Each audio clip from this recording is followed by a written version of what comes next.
Good morning, my friends. The big day is upon us, and that's Thanksgiving if you're here in America.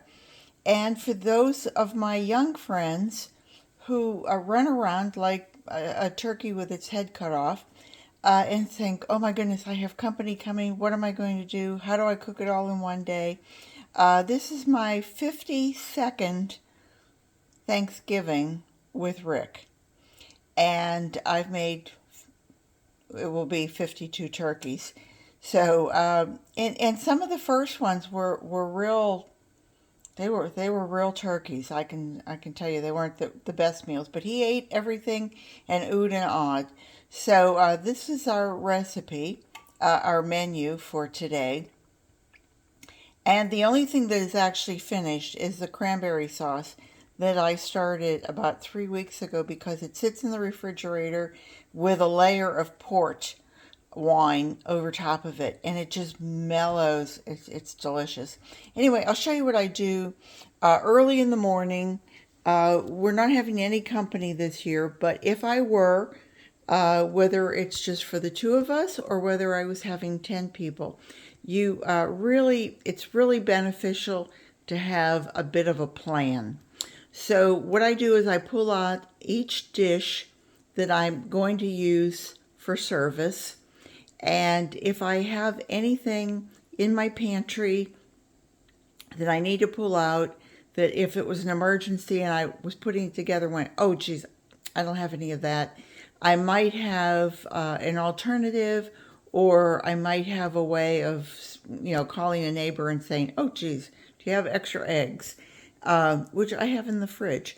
But it's just the main things, obviously we're having just a turkey breast. This is the first year ever that I've served just a turkey breast and not a whole turkey. So I'm hoping that it will fit in this roaster and tucked on in, and I won't have to have the oven on just for the bird and then do the side dishes. It should all pretty well fit. And so we're going to have both mashed potatoes and sweet potatoes. We're going to have green bean casserole. We're going to have a corn casserole. So it's a sweet corn that's made with cream corn and extras, and it's just delicious. This is my cranberry sauce. It is delicious. And I'll let you see how it just, can you see the port? Oh, it's so good. Um, and of course, turkey, and then stuffing.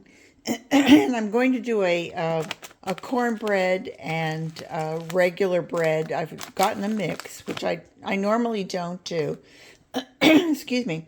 I normally don't do a mix. I normally do toast. Was the way my mother did it. Was she would take her bread and leave it out in the morning. Very Catholic family, so we would have to go to Mass and Communion on Thanksgiving morning, and she would take a whole loaf of bread and she'd lay it out on cookie sheets, and it would stale. It would just stale naturally, and then she'd turn her oven on and just brown it a little bit, and then she would use that. Those were the days before you had all this packaged stuff. And I normally do it that way. And I asked Rick, and he said, oh, I'd like to have the cornbread stuffing.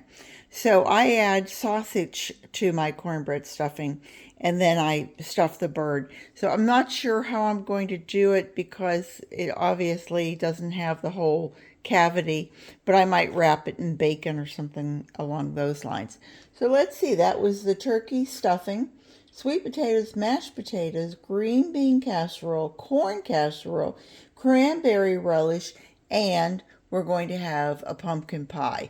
And because Rick is a diabetic, I will make my pumpkin pie with Splenda.